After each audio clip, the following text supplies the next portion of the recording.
You are Locked On Auburn, your daily podcast on the Auburn Tigers. Part of the Locked On Podcast Network, your team every day. Yes, welcome on into Locked On Auburn, your daily Auburn Tigers podcast. I'm your host, Zac Blackerby, and joining me today for this War Rapport Wednesday, Mike G and C-Dub, of course, from the War Rapport. Gentlemen, how are we doing? Catching a breath. It's been a crazy week. Glad to be here. I'm glad that y'all are here too. What a week. Welcome to LSU week, right? Yeah, the opening of SEC play here. So this is the start of a brutal October stretch. I don't think anybody pictured it being this brutal last year when the schedules were made. But, I mean, look how it's panned out with, LSU, Ole Miss, Arkansas. It's Texas A&M, I think, who we play. That's November, I think. November, yeah. I mean, it's just a brutal stretch of games here. Georgia. How could I forget Georgia? It's the Arkansas game that makes it significantly tougher because it's like, oh, Arkansas is like a legitimately good football team. And I think when the schedules were made, we're like, okay, good. It's Arkansas. We get a breather there. But nope, that is not the case this year. Yeah, not the case this year at all. And I think depending on what happens this Saturday, guys, and you correct me if you think I'm wrong here, but if Auburn loses on Saturday, Auburn may not win any of those games. It's hard to say. It's hard to say because this team is still a work in progress. Like I think one of the most disappointing things about the month of September is that we left that month with more questions than we anticipated. We hope to have had some things resolved, and while we're still a very talented team, there's still some uncertainty at some key positions, and so yeah, you kind of want to have those questions answered going into LSU, which has turned out, ironically, to be perhaps maybe the easiest game in the month of October, which isn't saying a lot. But Thanks. Yeah, it is concerning given the fact that Auburn could still lose that game and look to the schedule gets tougher after that. Yeah, I think with Zacoby McClain and Owen Pappo healthy and in there, our run defense is still good enough to force teams to be one-dimensional. We saw that versus Georgia State. Without Zacoby in there, the run defense was non-existent.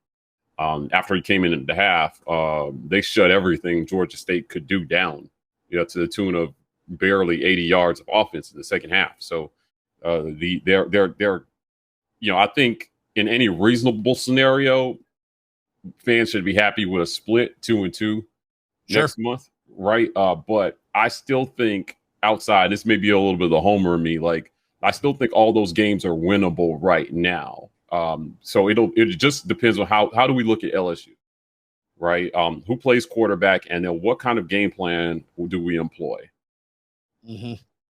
You got to think they're going to want to try to run the football, and I think Auburn will be able to run the football on LSU. To what extent, I think is interesting, and will the play calling allow that? I think that's another question that you have to ask. But I fully believe that the trio of Tank and Jarquez, and then Shivers kind of being your gadget guy doing, things where you have to respect the jet sweep. I mentioned earlier in the week, you may see some play action off of that because I think they've done a good job setting that up in a short amount of time. But I fully believe the trio of those three running backs can run on LSU's defense when it's all said and done. I believe.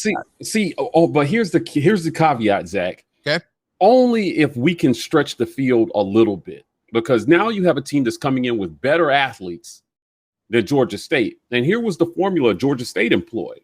Load the box. We were running against 10-man fronts. We broke down the film for our insiders last night. 10-man fronts, right? You've got 5 to 6 guys trying to block 8 to 10 regularly. And it doesn't matter who your running back is. That's going to be tough for anybody. And because they didn't respect the pass at all in that game, our run game got slowed down. Jarquez was still averaging 6 yards a carry because he's ridiculous. But, it was tough sledding for Tank there. And I don't think that it's fair to telegraph a run play versus a 10-man box and then get mad at your O-line for not being able to run block. That's not how football is played, man. You've got to be able to loosen them up with the pass. And then once they have to respect it, they've got to unload that box a little bit and make some rooms. Prior to this game, our running backs and our O-line they were leading the NCAA or the SEC in yards before contact in the run game. Yeah. So, and that includes Penn State. Yeah. Yeah. So come on, man. I was a little disappointed that the coaches didn't adjust the game plan earlier, but I think that they figured out at the end of the third quarter, if our quarterback can't hit passes, because it became clear in that fourth quarter that we weren't going to win the game running it. Right. We had to connect on passes. And I love that you point that out, Mike G and C-Dub. I'd love your thoughts on it too, but I haven't dissed this offensive line at all this week. And people in the YouTube comments and on Twitter and message boards are really kind of hitting on the offensive line, but I still think the offensive line kind of continues to be the biggest surprise of the offense for me, maybe outside of Jarquez Hunter, the biggest surprise of the offense so far in 2021 for these Tigers. I think the offensive line has a stigma coming out of 2020. And I think because of that stigma, they've kind of become the default fall guy for when the offense doesn't work as we expect it to, right? Well, we're used to it, right? It's like, oh, it's the offensive line's fault. Yeah. So because they were the biggest question, we don't give them the credit they deserve for actually playing better going into the season. Will Friend has done work, but football is still the game of football at the end of the day. If you crowd the box, it's going to be a lot difficult for those guys to work, to Mike G's point, because there's more people to block. And so I think for Auburn, as he alluded, I mentioned it last week, balance, right?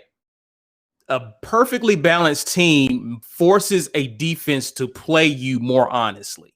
Yeah. So you can't have your DBs crowding the line of scrimmage playing in the box if they know that you're capable of taking the top off of them. So Auburn's going to have to stretch them out vertically. Auburn's going to have to hit some passes and make LSU say, you know what? We have to abandon this game plan of stacking the box and trying to take out. Again, we mentioned it in the offseason. If you want to stop Auburn, we know what we can do well. If you want to stop us, crowd the box and force us to beat you in the passing game. We got to start beating people in the passing game. Yeah, which is what LSU's going to do. Right. And they know this quarterback as well, too. Right. So, TJ is going to have to go out there and show improvement year over year if he plays. If Bo goes out there, I have no doubt they're going to look at the Georgia State film and do exactly what they did. Now, we're on the road in a hostile environment. It's the offensive line. Only people, Zach, who don't know what they're watching are blaming the offensive line for all our offensive problems. Right. Take some time, take a deep breath and just watch the film. It's not them. I'm telling you, it's not them. And demanding perfection from your offensive line for your passing game to work is a completely ridiculous thought. Sure. Right. Quarterbacks in our league need to be able to operate under pressure. Bo has been under pressure about 22% of his dropbacks this year. You know how much pressure Bama's O-line is allowing on Bryce Young? It's like 44%. Oh, yeah? They're allowing a ton of pressure on their QB. How about that? Right. I called preseason. I called a close win against Florida, and they went out there and they lost that game by 2 points. I was trying to explain to people, but Alabama's got holes in their O-line. Me and B. Will argued about it, and then after the game, he was like, "Okay, I can see what you're saying." Now they have a quarterback who operates well under pressure and on the move. So it didn't come back to burn them. But, I picked Ole Miss to upset Bama for that reason. I think that they can score enough points and they can force Bama to just do enough of the things that they don't want to do. So, again, even the better quarterbacks in our league don't have perfect situations at offensive line. And I still think we got the best running backs in the league. If you can stretch the field just a little bit, Tank and Jarquez run wild. Right. That's it. I get it. All right. I want to get y'all's thoughts on who will start at quarterback on Saturday. But first things first, today's show brought to you by our friends at betonline.ag. It's the best place to place all of your wagers for everything sports betting. Head over to betonline.ag. It's the fastest and easiest way to bet on all of your sports action. And use promo code LOCKEDON to get a 100% welcome bonus on your first deposit. betonline.ag, your online sportsbook experts. Also, we have a new partner here on Locked On Auburn, innovative financial solutions. If you're a business owner or a high-income professional, please listen up. Have you ever considered that by funding a 401k or an IRA, you're potentially creating a massive tax burden when you retire? Contrary to what you were told by traditional advisors and accountants, these types of things will not save on taxes. It postpones the tax and tax calculation. My friend and financial expert, Ethan Dahl, he's the owner of Innovative Financial Solutions, has clients throughout the country, and he is a national recognized expert in the veterinary community, but he helps wealthy people keep their money. You can contact Ethan, 251-243-6038, or you can email him at ethan@ethandahl.com. That is Ethan Dahl, your alternative to traditional financial planning. And on this War Rapport Wednesday, we continue on. And I said yesterday on yesterday's Charlie Tuesday, gentlemen, that I still think Bo Nix starts on Saturday. Both guests that I've had so far on the show, both Lindsay and Charlie 5, think that it's going to slant a little bit towards TJ Finley on Saturday. I'd love y'all's thoughts. I'm gonna have to go with them on this. I don't see a lot of scenarios where you can reasonably make Bo your starter, and if you do make him your starter, how shorter it has that leash become?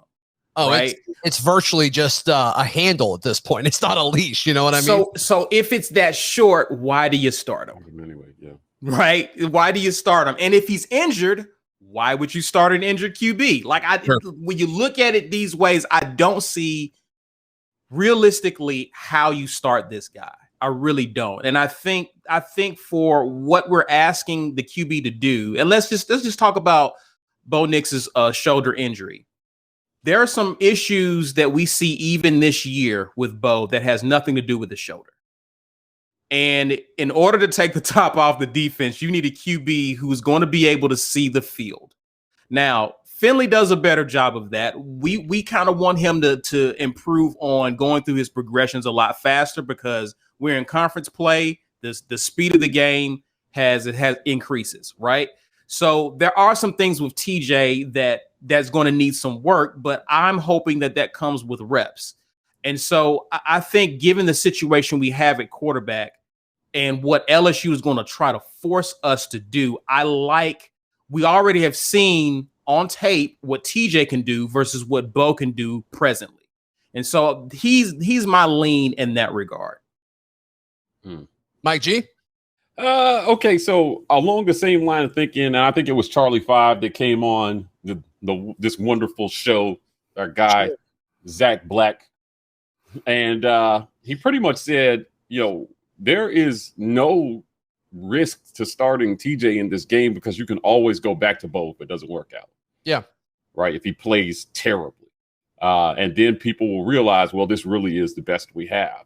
The risk, but we've got two years and 4 games on Bo right now. If you put him out there and he stinks it up and we lose the game, even if you put Finley in at some point and he almost pulls it out, that's a disaster for Harsin.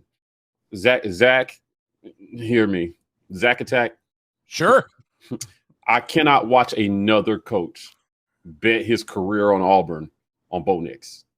Yeah. There's zero reason to do that at this point. I think that he got a fair shot. He got a fairer shot than most QBs would get. And now it's just time to see what Finley could do. This is exactly what you brought him in here for. Now, let's rewind to when Finley signed with Auburn. And he said, it's not like I'm going there to be a backup. This is exactly what he was talking about. A lot of fans said, oh, no, he understands he's going to have to sit behind Bo. No, that's not what his mindset. That's not what you want his mindset to be anyway. He came here because he thought, I can beat this guy out for the job. And as soon as he slips, I'm right there waiting in the wings. Now, we've been sold all offseason that Finley really pushed Bo and made him better in camp. We heard that out of the coaching staff. It was parroted in the media. So if that's true, if that's not just coach speak, there's no reason to not give Finley a shot here. None. Zero. Right? I think it's a win-win for Harsin. If he plays Finley, you got to find out what you have, and then it'll give you a little bit of an idea of where you might have to go in the future with this team. Now you got D Davis sitting in the wings, and they seem determined to redshirt this kid. So I don't think we're going to see him this year. Yeah, I don't know why you would play D Davis at this point. Right. It makes a lot of people mad because I was shocked how many people are like, no, we need to start D Davis on Saturday. It's like, what do you do? No, like if you haven't seen him, if you didn't see him in September, you're not seeing him in October. Right. And I think D Davis is going to be a really good quarterback, maybe even next year, but it's not his time quite yet. And guys, don't get me wrong here. I think it's better for Auburn. I think it's better for Brian Hartz. I think it's better for the offense if TJ Finley starts on Saturday. I just have a hard time seeing it. I mean, I'm still in shock, gentlemen. I am still in absolute and utter shock that he got pulled Saturday night. I still just can't believe that it happened. Yeah. It did. And it started this revolution amongst the Auburn fan base. We got another spark in our step, a little spunk going on. But I just don't see Bo Nix starting the game on the sidelines against LSU when it's all said and done. But I just want to put it out there. I think that they should start Finley. Yeah, listen, again, Bo this is his chance to really prove that he's a team guy. Really. Should be a team guy here. You have not played well. And he's a competitor, so he should not want to be benched. But, at the end of the day, think back to that post-game pressers. One of the reporters asked Harsin about, Bo's reaction to being benched. He said, what do you expect, man? He was pissed. He's a competitor. Yeah. I totally understand that. But now it's time for the good of the team to see something else. Now, beside play, look at the lift. Did you see the players on the sideline, man? Did you see the energy around the team Saturday? No question. Right. Those guys really rallied behind TJ. And they were so happy. And not only that, but some guys who had been working with Finley on second team, Canyon, Capers, and clearly have a better rapport with him, came in the game. Finley was seeing the whole field. You're going to need that versus LSU. So, what we saw was they've been coaching Bo so hard to stay in the pocket that he refuses to use his legs even when it's obvious that he should do that. Yeah, that is true. Right. I mean, this offensive line created some massive holes and if Bo takes off in the middle of the field, he's running for 10 yards untouched. Mm-hmm. But he sat in the pocket, and then he gets locked in on one receiver, except for that one that he gets locked in on is the hardest throw on the field. Kobe could have had a huge night, but Bo just didn't see him. So all he saw all night was Shed and tight end. Yeah, and Shanker. It was tough. It was tough to watch. Now, on a game-winning drive, TJ comes in and throws to 5 different receivers and completes 4 of them. Mm-hmm. He kept his eyes downfield, and he made plays just because his eyes were up looking for playmakers. The throw and catch to Canyon on the sideline is beautiful. As good as it gets. NFL stuff. I mean, the Canyon catch was elite. Oh, man. And I said this to Isaac during our film review. I said, this guy's been on the bench. That would have been a catch in the NFL. Both of those guys were on the bench. Oh, my goodness. Yeah. So I just don't I know we made some changes on the coaching staff. I wondered out loud to myself whether this had something to do with it. But, the rotation of quarterback and receiver, because, these receivers are out there working their ass off, Zach. And a quarterback, it is demoralizing for you. Somebody made they were talking about how maybe it was Hope that said it, that Tank is running down the field, literally clapping his hands for Bo to see him when he's running routes, or maybe it was one of the receivers. But these guys are working hard, and when you get open, you need to. They deserve to get the ball, man, and make some playmakers. I believe we have a lot of playmakers in that wide receiver core. Mm-hmm. But the pass game. But if you only see a third of the field, you don't see 66% of the talent.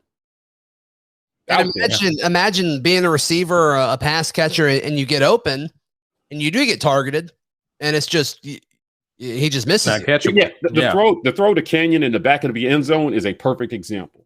That's a throw you got to make, right? He threw it high and hard and gave Canyon no shot to catch that ball.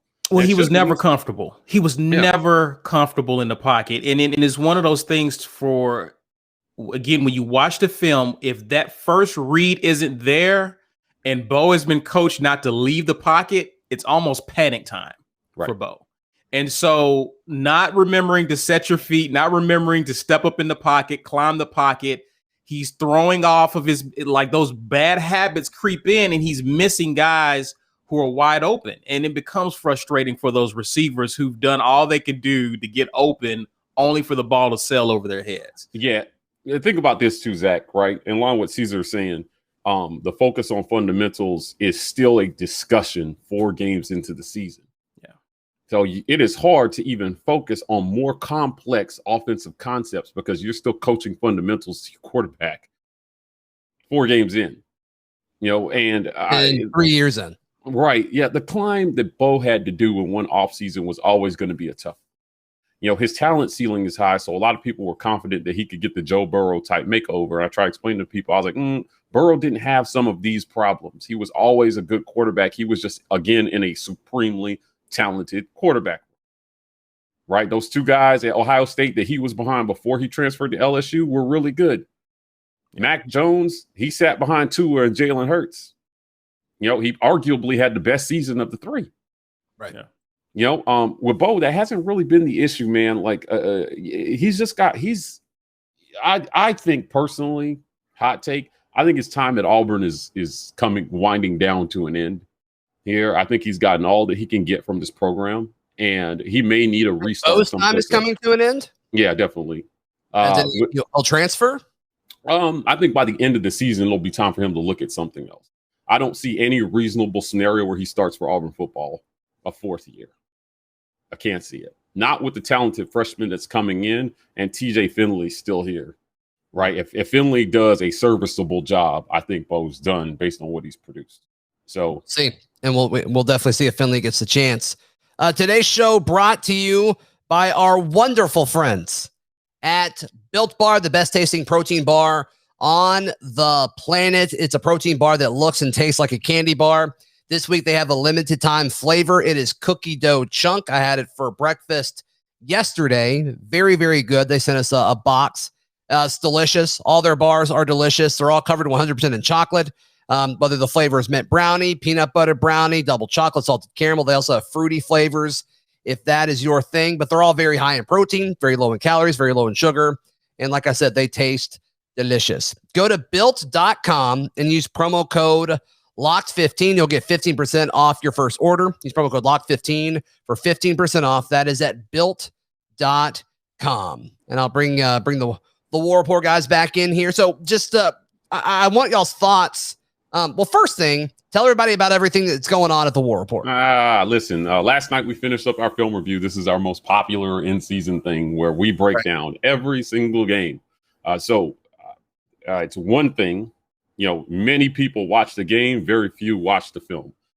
Become an insider on the War Rapport. Be one of the few. The perspective that we give on what happened is something that's unique. It's hard to get anywhere else. We literally break down every single play and rewatch the game, with our insiders so that, people understand a little bit of what happened. Again, exclusive to channel members. Zach, I know you're a channel member, so you take part in this.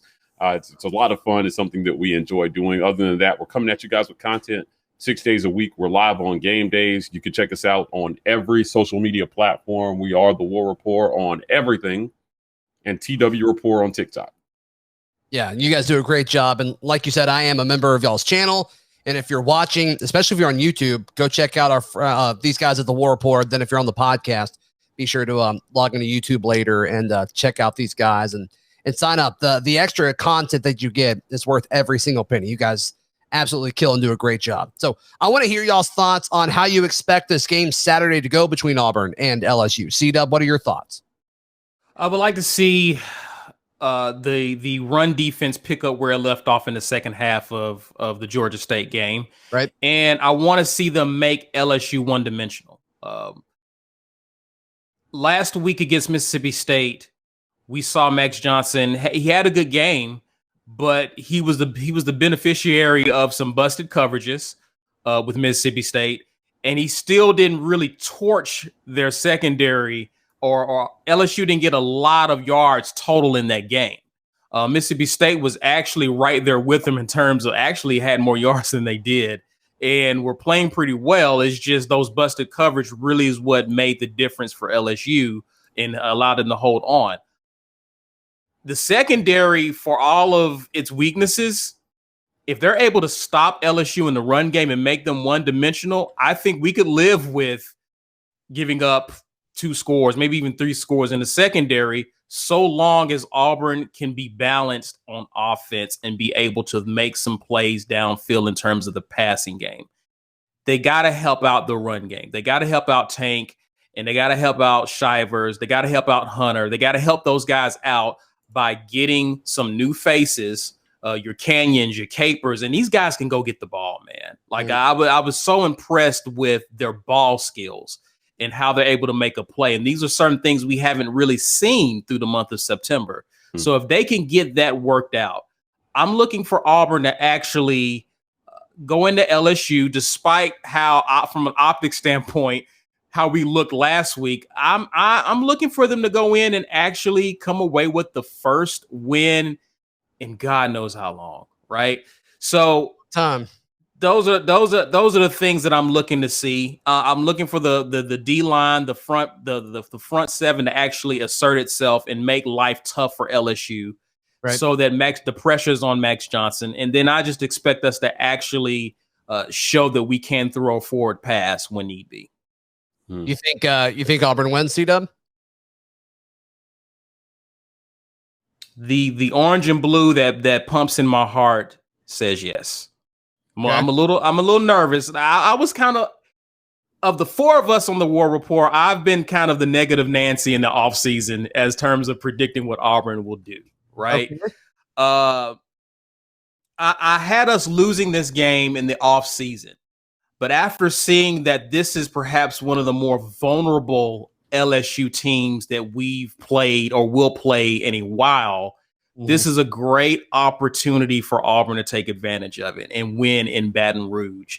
And I'm not sure how many opportunities we're going to get that with Texas and Oklahoma coming in. So I definitely want to see us take advantage of it this year. I'm still confident in Harsin and the coaching staff to get it right. I just want us to get the right personnel out there and actually come up with a competent and a game plan that actually makes sense for the personnel that we put out on the field. All right, Mike G, your thoughts? Yeah, like I'm getting pretty close here, Zach, to not being able to pick my squad even as a homer. So at some point, you got to face reality about what the team is and what they're not. So we get kind of a new lease on life Saturday if Finley starts. I agree with that, man. Right? Yes. We get a chance to see something different that might actually produce something different. And now the coaches have 4 games worth of tape. They should know which players are what. We're going to see some different wide receiver rotations. It sounded like from Harsin. I asked him about, wide receiver rotations that we're always reevaluating.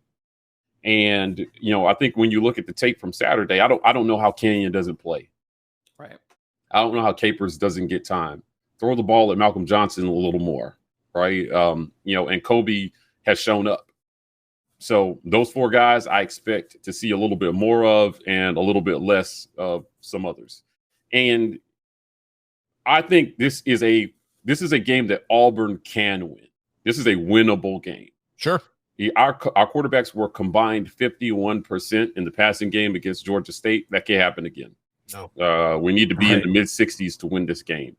So the difference between 51% and 65, 66 are those throws, those game-changing throws. Even when Finley came in the game, he missed a few. He missed 2 surefire touchdowns. Especially early on.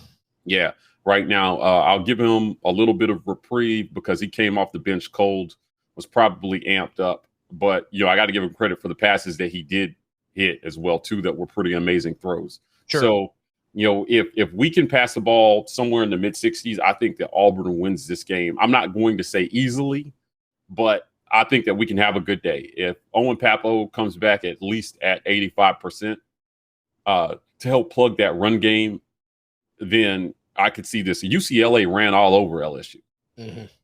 And we got better running backs. So if we can stretch the field a little bit and keep LSU honest, I don't care who the opponent is. if you're going to try to run against a 10-man box often, your offensive line has to be all world. Yeah. And even then, it's going to be tough for your running backs. Our offensive line is not all world. So we need to be able to help those guys out and throw the ball and take some pressure off them in pass pro and in run blocking. I see Auburn winning a close one, a nail biter. First time in 20 years we go into Baton Rouge and get the win. But I'm not saying that with any confidence because really, I more so than the players, I'm worried about the game plan. Yeah. I'm worried about the coaching in this one. So, we've been a little stubborn. And I told Caesar, a few times, if they're going to call plays like this, I don't think that we have the right personnel in the game for how they seem determined to want to run this offense. So if you're not going to adapt the offense to the players that you do have on the field, you got to get the right players on the field to run it the way that you want to run it, which means TJ Finley, Elijah Canyon, Xavion Capers, Malcolm Johnson, Kobe Hudson. You went 31 minutes without bringing up Malcolm Johnson Jr. I'm proud of you. Listen, I'm still high on Malcolm. He had a beautiful comeback catch for Bo in Saturday's game where he just came back and helped his quarterback out. I want to see that. These guys have good downfield ball skills and great speed. Let's see it, man. Let's see them get some catchable balls and give them a chance to make an impact on this game Saturday. If you're Harsin, this is why you got hired. Our record versus LSU, Georgia, and Alabama has been abysmal. Very bad. Right? Yeah. Now you can start the Harsin era off doing something we haven't done in 2 decades. Come on, Brian Harsin, let's go. With LSU's old quarterback. That'd just be incredible. Yeah, just absolutely. Icing on the cake. How can folks get involved with the awesome community you guys have at the War Rapport? If you are watching this on YouTube, go over to that search bar and type in the War Rapport and you will find us there. Also, you can look for us on podcasts, wherever podcasts are streamed. And if you're a social media maven, you can find us at The War Rapport on Instagram, Twitter, Facebook. And if you're a TikToker, we are TW Rapport. Awesome, guys. Well, thank you so much. Another War Rapport Wednesday in the books. If you want more Auburn content, check out everything at the War Rapport. But also, if you missed my conversation with Chandler Wooten, it is, if you're listening on the podcast, it's the most recent show. And or just go over and check it out on YouTube. We'll be back tomorrow, talk more Auburn LSU right here on Locked On Auburn.